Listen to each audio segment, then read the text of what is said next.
Good morning dear student. आप लोग कैसे हैं? सभी लोग मजे में होंगे। देखिए, हम आज कुछ इंपॉर्टेंट क्वेश्चन वेव ऑप्टिक्स का बता रहे हैं।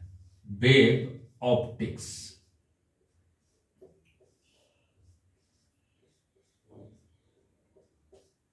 Wave optics 12th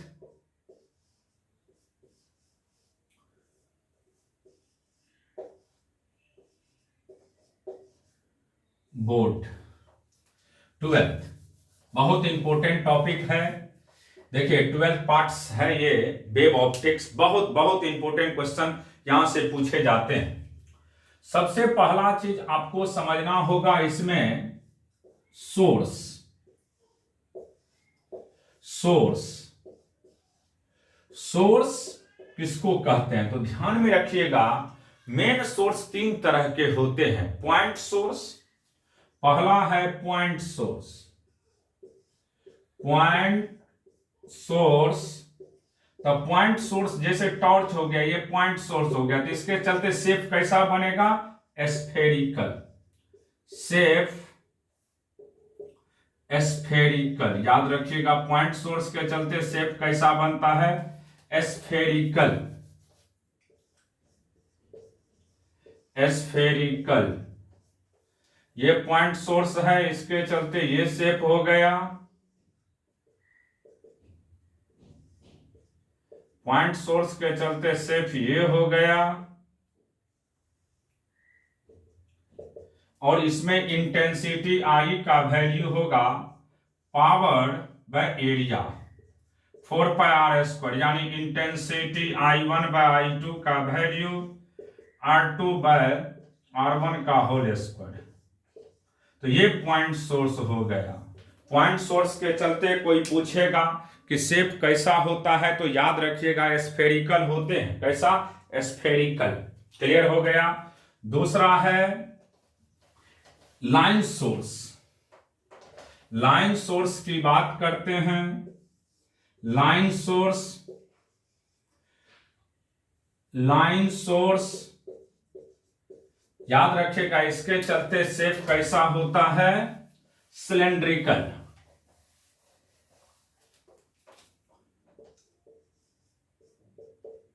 cylindrical.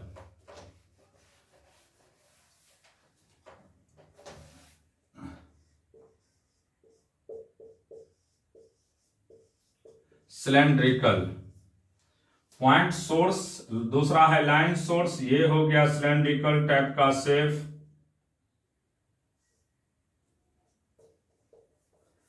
Cylindrical हो गया इसका भी शेप।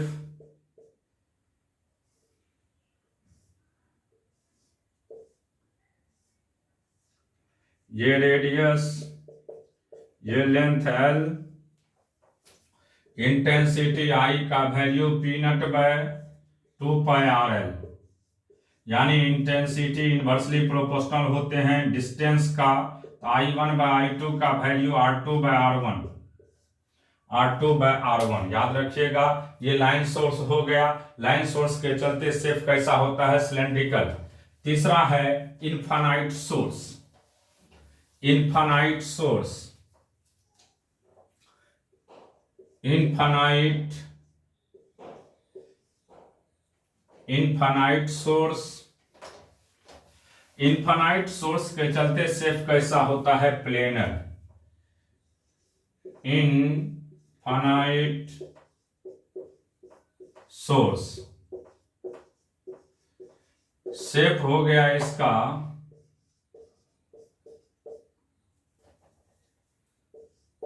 प्लेनर।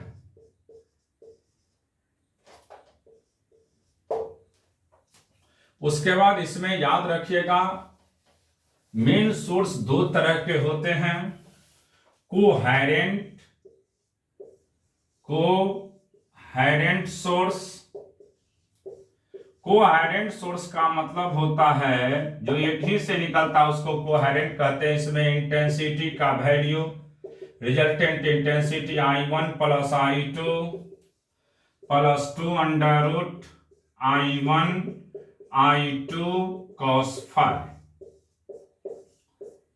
इसमें इंटेंसिटी का कोई वैल्यू पूछेगा तो ये होता है। दूसरा है इनकोहेरेंट। इनकोहेरेंट सोर्स की बात करते हैं और इसमें इंटेंसिटी की बात करिएगा, आई आर का वैल्यू तो I1 plus I2, I1 plus I2, I R की बात करेंगे तो I1 plus I2, I1 plus I2 incoherent. उसके बाद आपको याद रखना है, ये रट जाना है, अगर इनकोहेरेंट सोर्स रहेगा, दो गो अलग अलग सोर्स को इनकोहेरेंट कहते हैं। जैसे एक बल्ब हो गया और दूसरा मान लेते हैं फिलामेंट हो गया या लैंप हो गया, तो दोनों को सीधा जोड़ देना है तो रिजल्टेंट इंटेंसिटी यही हो जाएगा। तीसरा रिलेशन आपको याद रखना है फेज और पाथ में, तो डेल्टा फाई बराबर होता है, डेल्टा फाई बराबर होता है के इंटू डेल्टा एक्स, के इंटू डेल्टा एक्स, और इसी को लिखते हैं हम लोग डेल्टा फाई बराबर के का value 2 pi by lambda into delta x. इसको हम लोग कहते हैं फेज डिफरेंस, फेज डिफरेंस, और इसको कहते हैं हम लोग पाथ डिफरेंस, पाथ डिफरेंस। तो फेज डिफरेंस बराबर याद रखिएगा 2 pi by lambda into path difference, 2 pi by lambda into path difference, 2 pi by lambda into path difference. बहुत इंपॉर्टेंट है, बराबर पूछे जाते हैं। फेज डिफरेंस बराबर 2 pi by lambda into path difference, phase difference बराबर 2 pi by lambda into path difference. देखिए अगर आपके पास मान लेते हैं कंस्ट्रक्टिव होता है, ये याद हो गया फेज और पाथ में रिलेशन। अब देखिए दो तरह के सोर्स होते हैं, एक कंस्ट्रक्टिव दूसरा डिस्ट्रक्टिव। अगर कंस्ट्रक्टिव की बात करते हैं,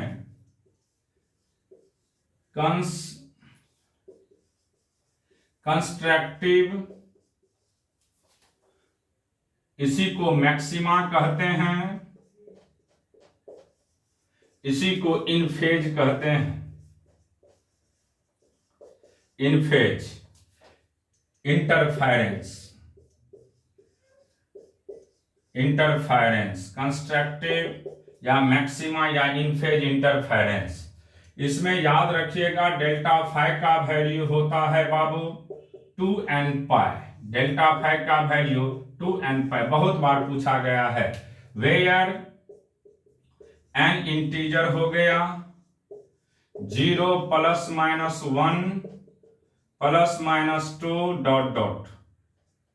तो सिंपल याद रखिएगा कंस्ट्रक्टिव के केस में, कंस्ट्रक्टिव कहिए मैक्सिमा कहिए इन फेज कहिए 2n पाई होता है। पाथ की बात करते हैं तो डेल्टा फाई बराबर के इंटू डेल्टा एक्स, तो 2n पाई बराबर 2 pi by lambda into delta x. ये सब हटाए थे फिर भी बता रहे हैं, तो डेल्टा एक्स का वैल्यू n लैम्डा। तो कंस्ट्रक्टिव में फेज हो गया 2n पाई और पाथ हो गया n लैम्डा। कंस्ट्रक्टिव में फेज हो गया 2n पाई और पाथ हो गया n लैम्डा, n जहां इंटीजर है। कंस्ट्रक्टिव में फेज हो गया 2n पाई और पाथ हो गया n लैम्डा, फेज हो गया 2n पाई और पाथ हो गया n लैम्डा। कंस्ट्रक्टिव की बात कर रहे हैं।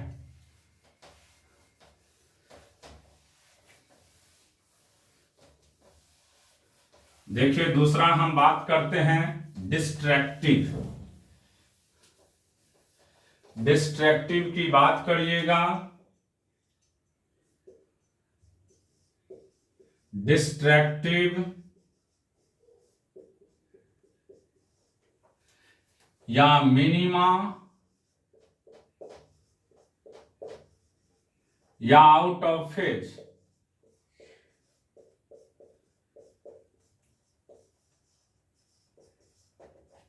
इसमें याद रखिएगा डेल्टा फाई का वैल्यू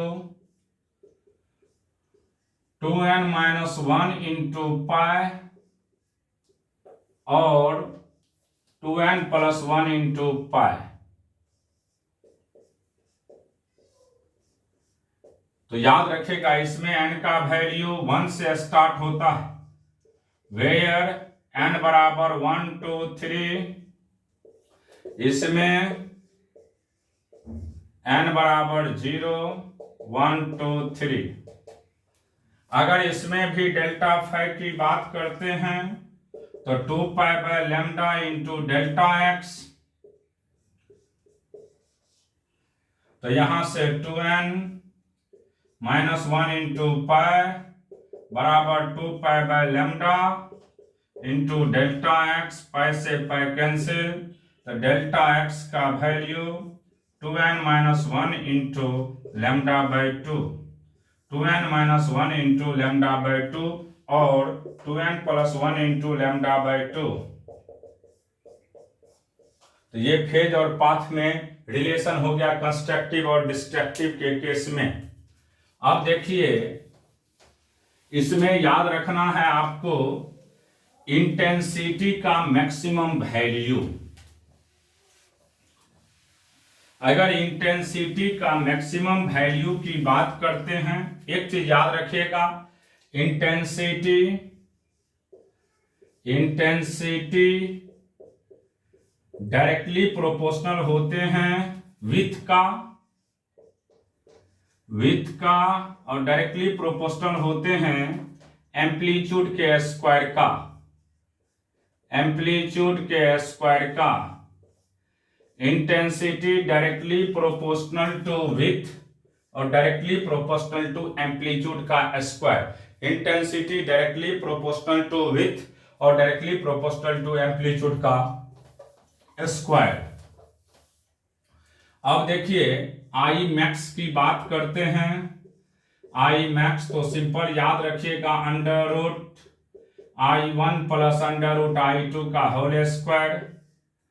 अगर एम्पलीट्यूड के टर्म में लेंगे तो A1 प्लस A2 का होल स्क्वायर और विथ के टर्म में लीजिएगा under root W1 plus W2 का whole square.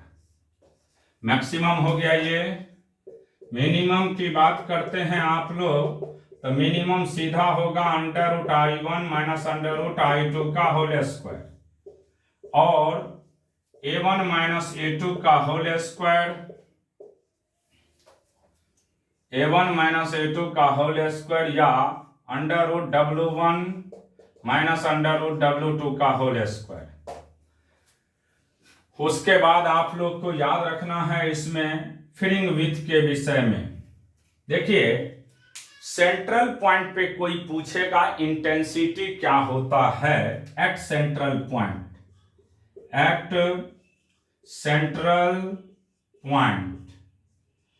Central point intensity is maximum, intensity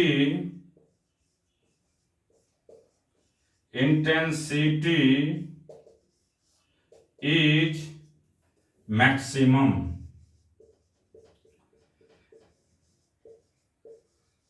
intensity is maximum intensity का सीधा वैल्यू होगा 4i। तो सेंट्रल पॉइंट पे कोई पूछेगा इंटेंसिटी कितना होता है तो 4i। इंटेंसिटी मैक्सिमम होता है और कितना होता है 4i। सेंट्रल पॉइंट पे इंटेंसिटी मैक्सिमम होता है और कितना होता है 4i। और यही 4i ब्राइट फ्रिंग पे भी होता है। ब्राइट फ्रिंग, कोई पूछेगा ब्राइट फ्रिंग पे इंटेंसिटी का वैल्यू क्या होता है तो कहिएगा 4i। अब देखिए डार्क की बात करते हैं तो डार्क के केस में इंटेंसिटी मिनिमम होता है।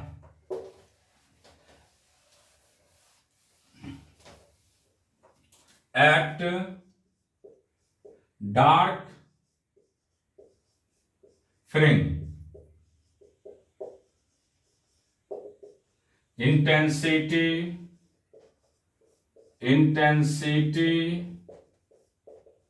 Is minimum, intensity is minimum और मिनिमम इंटेंसिटी होगा हमेशा 0। मिनिमम इंटेंसिटी होगा 0। अब देखिए फ्रिंग विथ की बात करते हैं हम लोग। फ्रिंग विथ बीटा के नाम से, फ्रिंग विथ को किसके नाम से? बीटा के नाम से। ये डिस्टेंस होता है बिटवीन टू मैक्सिमा और टू मिनिमा के बीच के गैप को ही क्या कहते हैं हम लोग? फ्रिंग विथ। और बीटा का वैल्यू होता है lambda capital D by small D, lambda capital D by small D, lambda capital D by small D. ये ध्यान में रखिएगा, ये सब रटाए हैं। ये सोर्स है, ये दो स्लिट है, दो स्लिट जिसको होल कहते हैं, और ये स्क्रीन हो जाता है। ये स्क्रीन है बाबू। S1 S2 दो स्लिट है, ये S है, ऐसे गया, और ये डिस्टेंस स्मॉल डी होता है, और ये डिस्टेंस कैपिटल डी होता है। तो सिंपल याद रखिएगा इसमें कि दो स्लिट के बीच के डिस्टेंस को स्मॉल डी कहते हैं, और स्लिट और स्क्रीन के बीच के डिस्टेंस को कैपिटल डी कहते हैं। कैपिटल डी बहुत बहुत बड़ा होता है स्मॉल डी से, कैपिटल डी का वैल्यू बहुत बहुत बड़ा होता है स्मॉल डी से। और फ्रिंग विथ की बात करते हैं तो lambda capital D by small D, इसका मतलब फ्रिंग विथ डायरेक्टली प्रोपोर्शनल होता है स्लिट और स्क्रीन के बीच के डिस्टेंस का। Fringe with directly proportional to slit and screen के बीच का डिस्टेंस का, और फ्रिंग विथ इनवर्सली प्रोपोर्शनल होता है किसका बाबू? दोनों स्लिट के बीच के डिस्टेंस का। लैम्डा बराबर आप जानते हैं h/p होता है, और h/m भी इसी को बोलते हैं। तो बीटा का वैल्यू की बात करेंगे h capital D by m भी small D, h capital D by m भी small D, h capital D by m भी small D, h capital D by m भी स्मॉल डी। ये हो गया आपको बीटा का वैल्यू, ये हो गया किसका वैल्यू? बीटा का वैल्यू। अब इसके बाद देखिए नेक्स्ट कॉन्सेप्ट के तरफ बढ़ेंगे। एक होता है angular फ्रिंग with. Angular फ्रिंग with shortcut revision है, एंगुलर फ्रिंग विथ।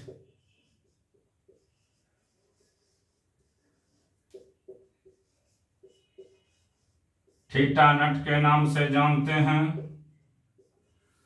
थीटा नट की बात करते हैं तो beta by capital T, beta का वैल्यू रटा चुके हैं n, lambda capital D by small D. तो ये एंगुलर फ्रिंग विथ दो चीज पे डिपेंड करता है, वेवलेंथ और distance between two slit, distance between two slit. Position of maxima on a screen, position of maxima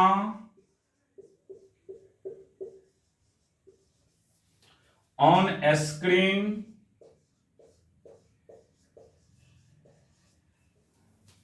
in air or vacuum।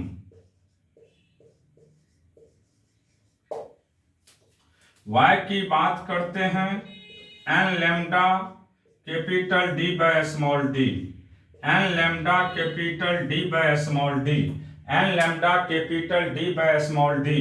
Position of maxima on screen in air और vacuum, n lambda capital D by small d, where n integer हो गया 0 plus minus 1 plus minus 2 plus minus 3 dot dot. ये position of maxima on screen हो गया in air. फिर अगर आपको in medium की बात करेगा, इन मीडियम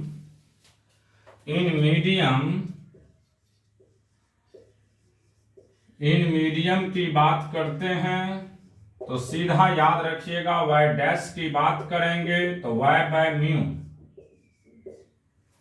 और इसका value n lambda capital D by mu small D, n lambda capital D by mu small D, n lambda capital D by mu small D, n lambda capital D by mu small D, n lambda capital D by mu small D. उसके बाद अगर हम बात करते हैं next concept के तरफ, in minima, minima on a screen,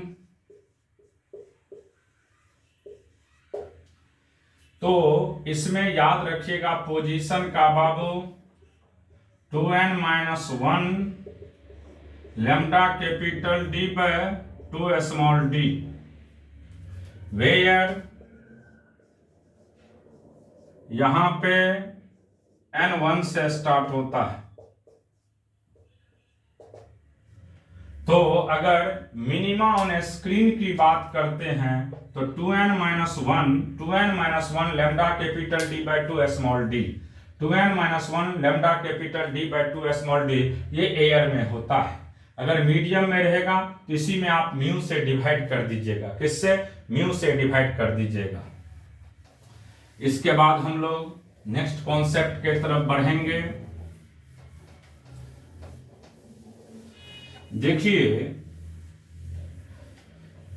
आप लोग को याद रखना है इसमें इंटरफेरेंस और फ्रिंग विथ, सब में आपको जो भी हमने पढ़ाए हैं इस सभी कॉन्सेप्ट को आप याद रखिएगा। फिर हम थोड़ा देर के बाद देखते हैं और कुछ इसमें पढ़ा दिया जाएगा आप लोग को। धीरे धीरे करके हम लोग कोशिश करेंगे सभी चीज़ आप लोग को ध्यान में रखने के लिए, जो भी कंसेप्ट है वो यूज कर देंगे।